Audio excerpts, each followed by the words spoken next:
E. Cummings wrote, "For whatever we lose, like a you or a me, it's always ourself we find in the sea." And he certainly proved that. When were you really afraid? What was happening? Do you recall? Could it have been something beyond your control or choice? An illness, a storm, a medical procedure? Were you contemplating an action that might put you at risk of what? Serious pain, physical injury, or death?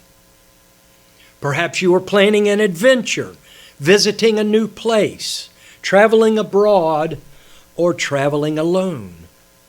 Sailing in the ocean under adverse weather conditions. Been there. Maybe it was an emotional or psychological immersion into something, a marriage, a move, a life change, a child. Do you recall? Do you care to share, anyone? I know that we have personally felt that just recently with both Claude and his heart attack, and Jim and his multiple medical difficulties. Angela Nicolau, Russian co-star of that film Skywalkers, which I will be showing this Thursday evening at 6 p.m., was interviewed on her passion for climbing skyscrapers. Asked if she were scared, she said, "I am afraid of dying, but I believe our full potential is on the other side of fear." The other half of Thursday's double feature, which I will start at 4 p.m., is called The Deepest Breath, a true story about these freedivers. People who engage in this dangerous sport of deep diving without gear, holding their breath to see how deep they can descend. It is a dangerous sport. Stephen Keenan felt that kind of passion for life from the time he was a young boy. He would snorkel off the coast of his Irish homeland as a young boy, holding his father's hand, pointing at everything with his snorkel and asking questions. His father said, in those endless questions, why, what, where, how often, how many, how big, how small. Stephen said, "I was always fascinated by wilderness and animals and the sea." His wanderlust carried him across the world. To find what I was searching for, he said, I knew I needed to take the less traveled road. Enamored with stories from National Geographic, Stephen thought he would meet his ultimate destiny somewhere across Africa. Through the jungles in search of gorillas, which he found. Ethiopia, Sudan, Sierra Leone, Nigeria. In Guinea, he found himself in the middle of a bloody civil war. His father said, he asked me once if I was disappointed in him, wandering around the world like this, searching for something that he couldn't put his finger on. I felt that same pull and that same doubt all throughout my life. I was spellbound by Mutual of Omaha's Wild Kingdom. Anyone remember that? We'll watch from the safety of the helicopter. I was spellbound by those same National Geographics, especially by the exploits of the early exploits of Jacques Cousteau, who actually invented scuba gear. What could be scarier than inventing something and trying it out underwater for the first time? Especially now with all that we know about nitrogen narcosis and the bends and oxygen toxicity. Like Stephen, I did not settle down and marry young and have children because I knew I wasn't ready. Life was pulling me in all directions. I was a seeker. Please excuse me.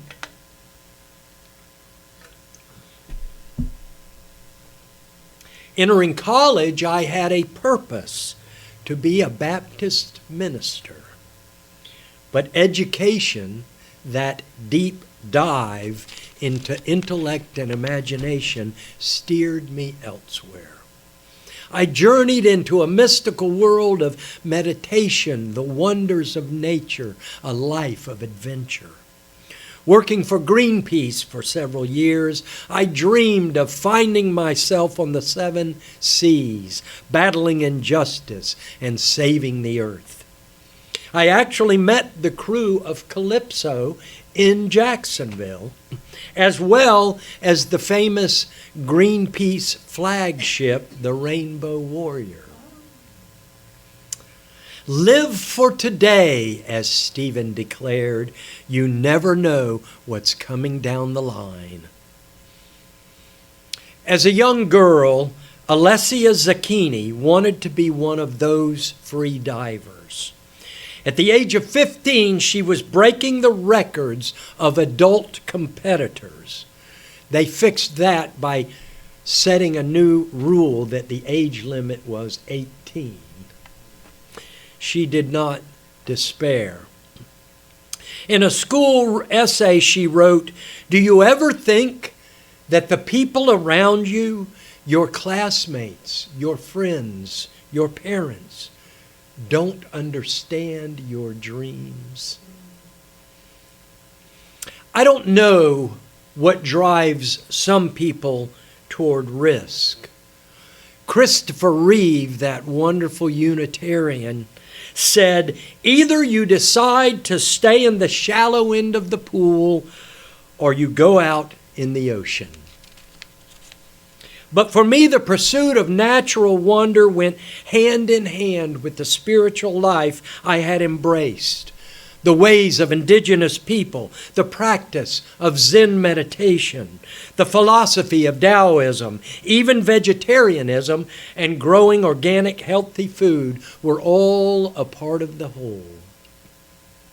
When I finally did marry at the age of 36, my wife and I together embraced a life of voluntary simplicity and the notion that life is so much more than just getting by.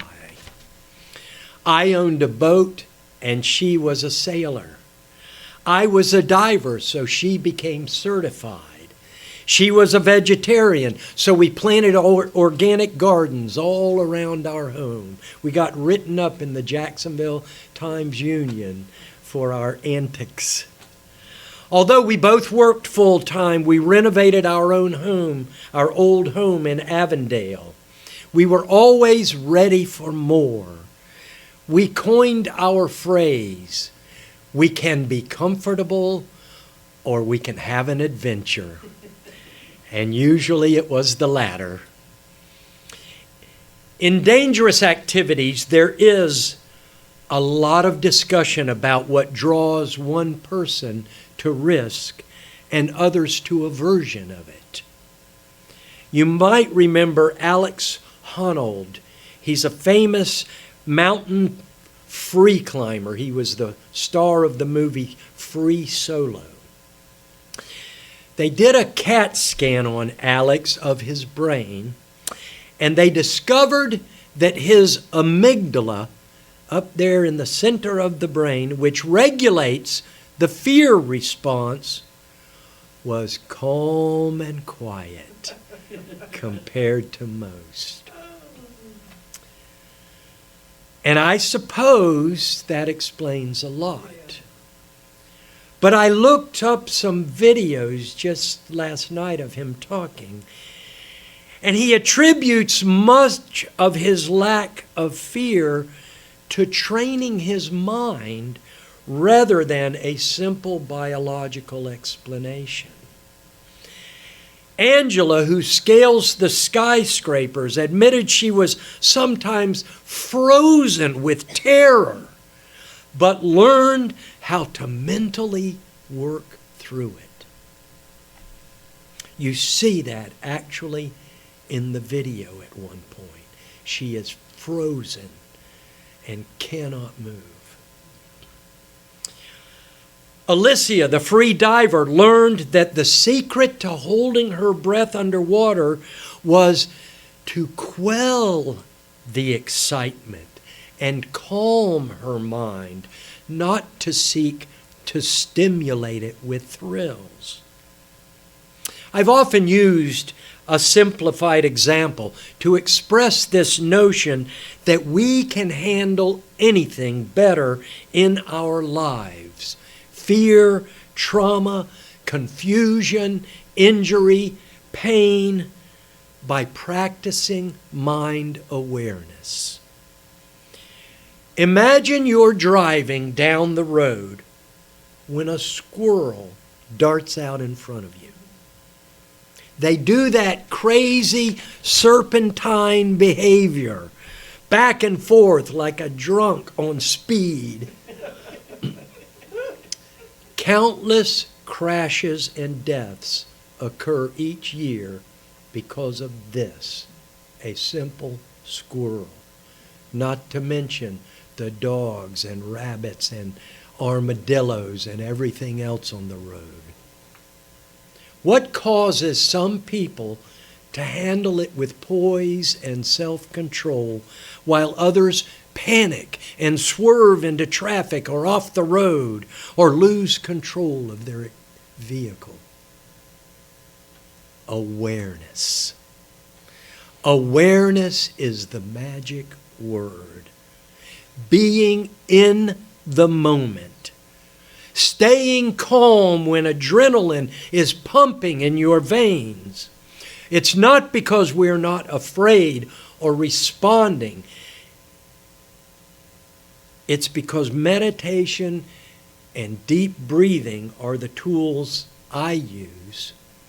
But yoga, tai chi, archery, darts, or knitting can have the same effects. Prayer is a form of calming the spirit. Any routine can become a ritual. I still go scuba diving several times a year. It is such an exhilarating and spiritual practice. The beauty is intense. It is an exercise in breath control, and it is the closest thing to flying I can imagine. The scenery on the coral reefs is spectacular, as you saw in the meditation video. A few weeks ago, while planning for the next cruise, it occurred to me that many of the lessons I have learned in scuba diving could be applied to the spiritual life, or if you prefer, to a moral life, a life of love and self-control. So here are the 7 principles of scuba, as I see them. 1, the more prepared I am, the less likely I will panic. In cave diving, panic is the number 1 cause of death. Most people who are retrieved inside of caves have air still in their tanks. They have died of panic. And this much I know, you cannot purchase equanimity. Everything I have done in life, from prayer and Bible study to carpentry and ministry, has taught me patience. Scuba dives are planned ahead of time, well before going into the water. It is crucial to know the depth of the dive, the amount of air in my tank, and even the water temperature. The condition of my equipment, the current, visibility, and length of time that we will dive all contribute to success. 2, the more experience I get, the more successful I will be. Experience trains the brain like muscle memory trains the body. Success in diving, as in life, is measured in many ways: fun, profit, fame, fortune, happiness, joy, or love. Whatever might inspire or motivate you, with practice comes proficiency and the knowledge to act when the time comes for critical decisions. Business guru Brian Tracy said, "Luck is predictable. If you want more luck, take more chances. Be more active. Show up more often."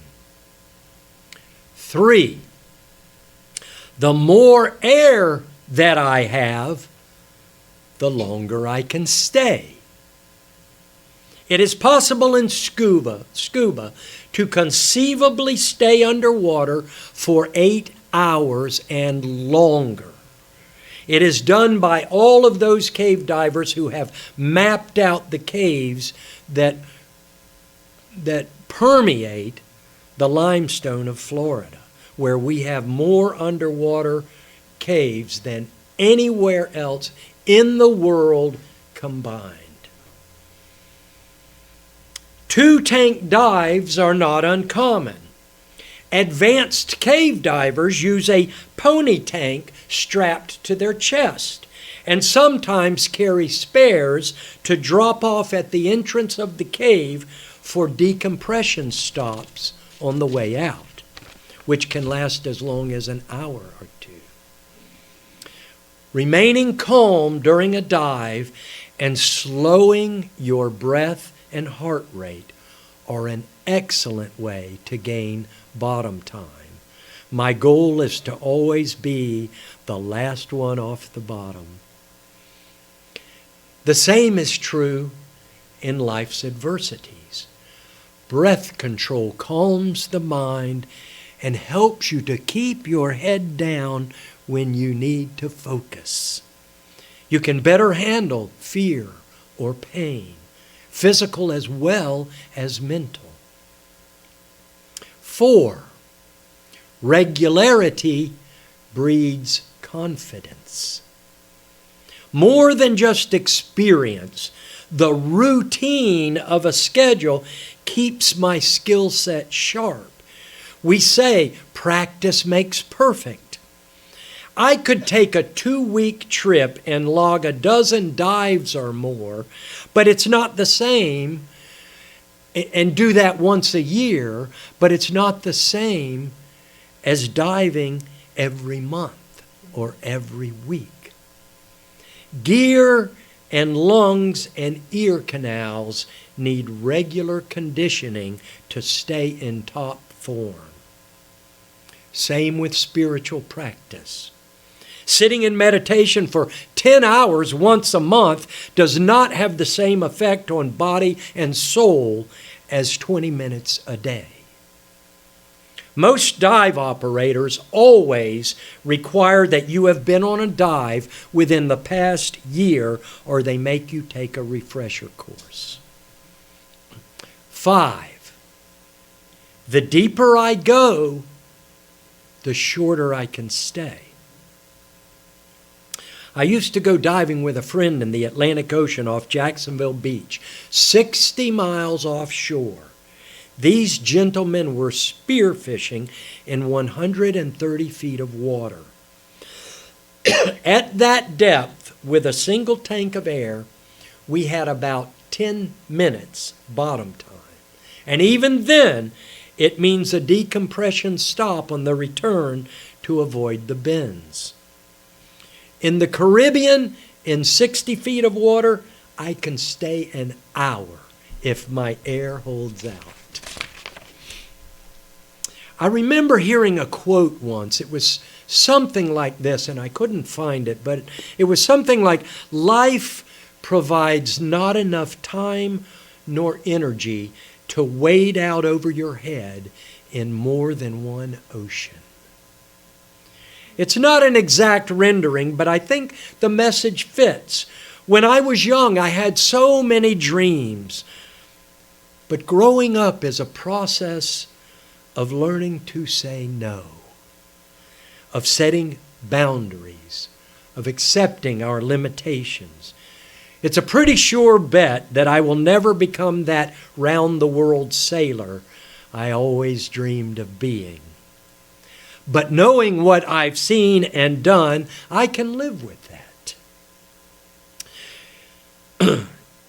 6, keep a logbook. At the end of every dive, people record the name of the dive site, dive instructors, depth and time and water quality, and all these things, just like a captain's log on a ship. It is more than just a diary for your personal pleasure. It's especially important for repetitive dives. Excess oxygen builds up in the bloodstream, and it can be deadly. And it takes time to expel that from your body. That's why you must gauge the time you take to rise, because those little bubbles, little tiny compressed bubbles you have breathed underwater are now expanding in your bloodstream. That's what the bends are.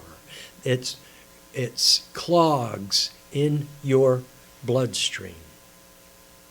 There are graphs and dive computers to help figure out how long you can stay on your next dive that day or even the following day. In fact, did you know you have to delay flying home after a dive trip? You must wait a day or two, depending on how often and how deep you went, because you're going up. The atmosphere is thinner, just like coming from the bottom. If you are on the island of Hawaii, better not even drive around the island, which has elevations mostly above 2,000 feet. After you have dived, it will cause the bends. Keeping a logbook in life is helpful too. And as you might guess, it's a tough one for me. I tend to procrastinate. But of the times that I have kept a journal, I have always come to value it later. My final scuba principle is this: when I get in trouble, rely on my buddy. And always be there for them. There are 2 cardinal rules in cave diving that make it different than open water diving. First, half of the air in my tank does not belong to me. It belongs to my partner. If we are 100 yards back in a cave and he or she runs out of air, I have a spare regulator attached to my tank that I hand over to them.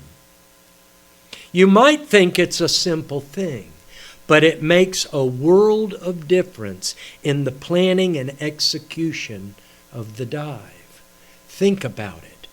In a cave, you cannot go up.